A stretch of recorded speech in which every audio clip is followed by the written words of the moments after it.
Clients contact us from all different points of reference. Sometimes a client has been blindsided by a spouse who's moved out with the children, filed for divorce without discussing the issues. Sometimes we have a client who's been the victim of domestic violence. We've had cases where a client has a spouse in jail or confronting the criminal justice system. And then we have clients who have worked out a relatively amicable arrangement already with their spouse and simply need us to guide them through the process. The best thing that we can do to relieve a client's stress is to provide them with information and options, and to educate them on the options that they have so that they can make the decisions to get to where they want to be with their case and with their family.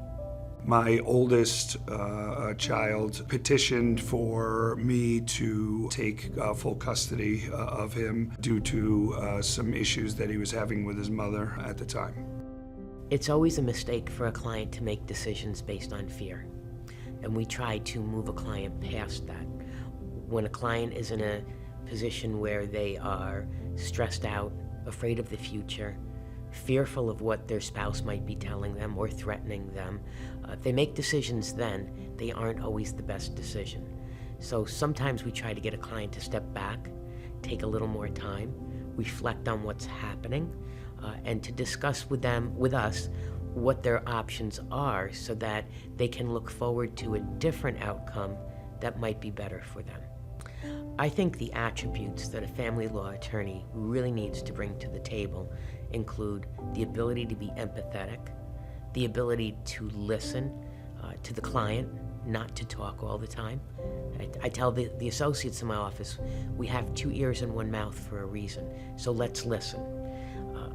The ability to understand where the client's coming from, which again is a part of empathy, and to build an array of options for a client so that the client can choose. So in my office, we're very focused on allowing clients to choose their path, but that needs to be a path that they've chosen after receiving information from us. So it's critical that we do our job and give them that information. I believe the outcome and the result is obviously was in my favor. She really put extra time in, contacted me on weekends, nights, to make sure that I was informed of all the developments that were happening. At some point, most people need to at least talk to an attorney about what their rights are and what their obligations are. We've had clients come in after the fact, after going to an entity that might just prepare documents for them without having the consultation with an attorney.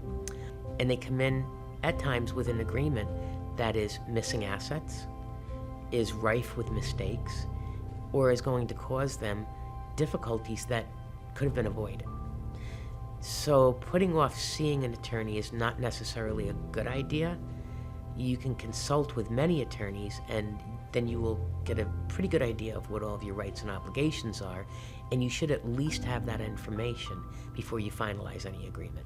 I will tell you that I was so happy with the results that I'm actually encouraging several other friends of mine and business associates to begin using Firm as a whole.